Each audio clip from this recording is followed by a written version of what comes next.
Hi guys, my name is Levi, and on this channel we are building a real estate portfolio from scratch.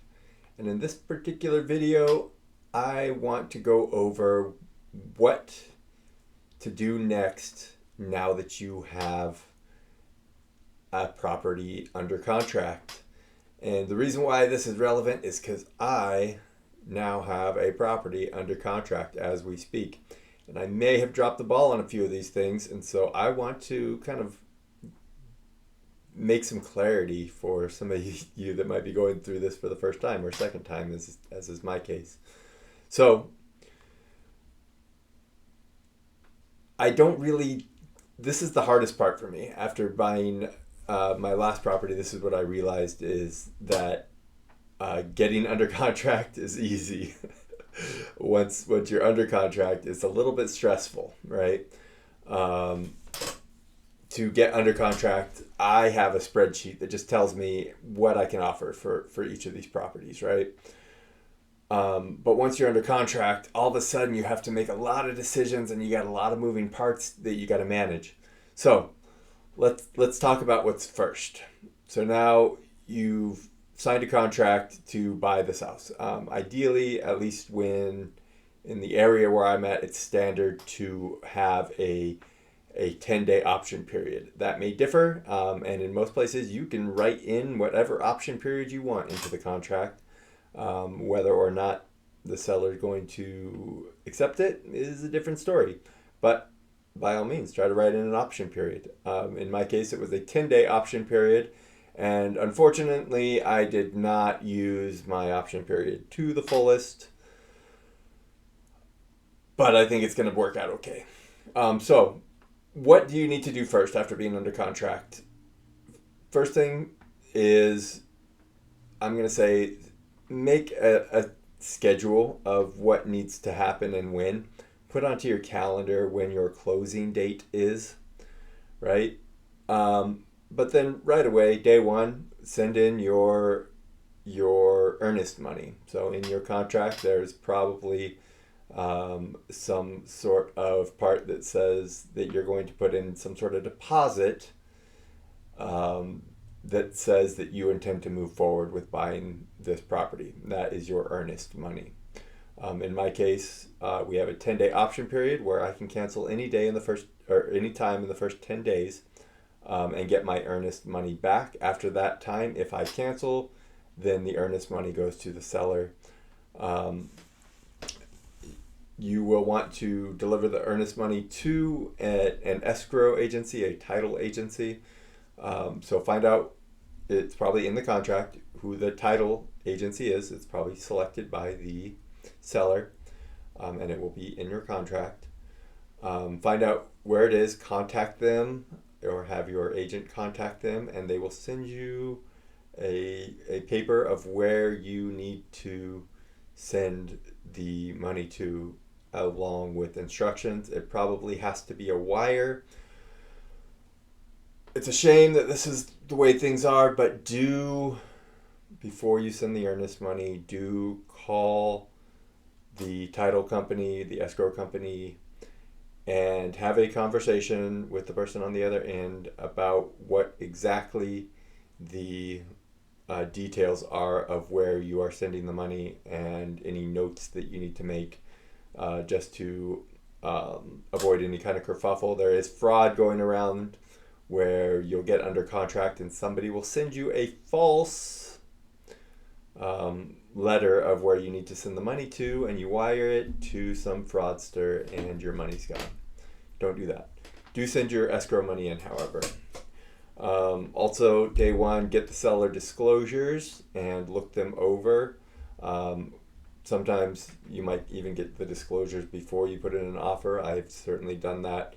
The disclosures should tell you everything that the seller knows theoretically about the house. So it will tell you ideally if they know if there's lead-based paint. It will tell you all of the appliances that are included with the sale, right? Because when you're buying a house, sometimes you're not just buying a house, you're buying a stove and you're buying a refrigerator and you're buying all sorts of other things that may or may not come with the house. So in the disclosure packet, it will lay out what those things are. It should lay out whether or not you're in an HOA, whether you're on septic or sewer. Get to the disclosure packet, look over it, make sure that you are purchasing what you think you're purchasing. Within the next couple days, as soon as possible, make sure you schedule a home inspection, and also include all the things that are going to be relevant for your particular area. In my case, if you watch my previous videos on this place I just put an offer in on, I had the sewer inspected, which is an add-on to the home inspection. And as it turns out, the sewer lateral was in fact not there. So it became an issue. In my case, the seller has now agreed to fix that issue, but get inspections. This is your opportunity to get inspections on mold and chimney and water potability, right? If you're on a well, all sorts of things. Get it inspected. This is your opportunity. I personally, I have a hard time with inspections, but they're there for a reason, right? You're going to spend probably somewhere between like $500 and $1,000 getting inspections, maybe even more. But get the inspections. The idea is that they will save you money, right? If they uncover a problem, you just hate it that you just spent all this money and now you've got to kill the deal. But the point of the inspections is that they save you money. So go ahead and do your inspections as soon as possible, and get that out of the way. In my case, we got the inspections done, and then it's still in the option period, we submitted a new offer, which was either they fix the sewer line or I'm not interested anymore. And in my case, the sellers opted to fix the sewer line. As soon as possible, get in your loan applications. If you do not have a lender already lined up, make sure you talk to a broker who will talk to many lenders, or go and talk to many lenders. Make sure that you are getting a reasonable deal. This is a topic for another video, but when you are looking at your lending options, don't just look at the interest rate. The interest rate is important, but a common little tactic that lenders will do is give you a low interest rate, but it turns out you're paying thousands of dollars in points or something like that. Or they are moving that money into different pockets, right? So they're giving you the interest rate by shifting money around rather than by giving you the best deal. So that's a different video. But the important thing about getting started after being under contract is to get things lined up with a lender. Along the same lines, you are also going to need to get your insurance lined up. If you are putting a house on a mortgage with a lender, you will need to also have it insured. So go and shop around for insurance. Again, you can get a broker, or if you know the place that you're just going to get the best deal, go there. Get your insurance lined up, and then you're going to have to connect your insurance with your lender. They are going to have to make sure that everything jives between the two of them. In my case, we had a little back and forth because I, didn't fulfill the criteria exactly as needed. So get that done ahead of time. So you got your earnest money, you got your insurance lined up, you got your lending lined up. Do make sure to check things that might be concerning in your area. Are you in a flood zone? Are you in a wildfire zone? Things like that. If there are problems that come up in the inspection, take care of them as soon as possible. Address them. Write out that new contract. Figure out how they're going to be dealt with. Right. There's going to be a lot of things on the inspection report. If you've got a good inspector, they're going to point out everything. Some things are not a big deal. Some things are a big deal. Try to figure out which ones are which. On your lending paperwork, you are going to get a loan estimate and a disclosure statement. Do look that over. Look at this is kind of what I was talking about before. Do look at what your closing costs are going to be. In my case, the closing costs are a little more than I really wanted to pay. This is a learning lesson, right? Is that just because the price of the property goes down does not necessarily mean the price of the closing is going down, right? Because there's a lot of fixed costs that are included into that closing, whether you have a $500,000 purchase or a $100,000 purchase. A lot of those costs are going to be the same. Like the inspection is going to be pretty much the same on both of those.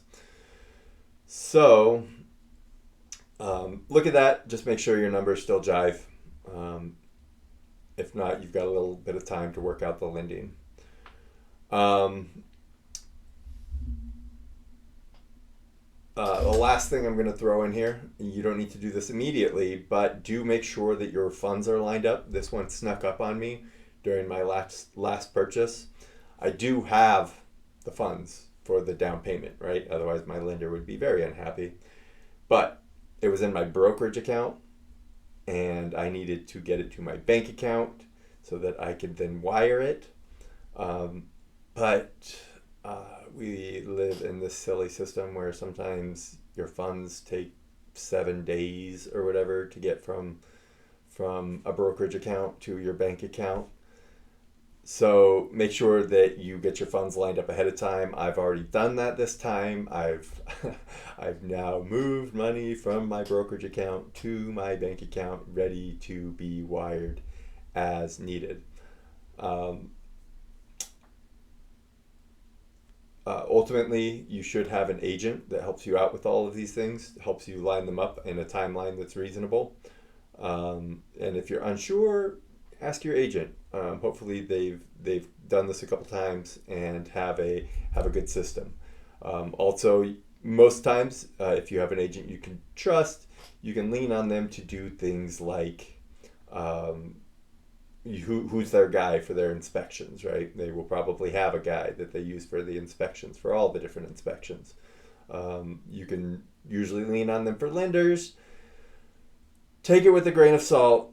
It's a very incestual whole world out there where everybody's getting kickbacks from everybody else. So hopefully, if you trust your agent, they are sending you to the best lenders rather than the lenders that they're getting kickbacks from.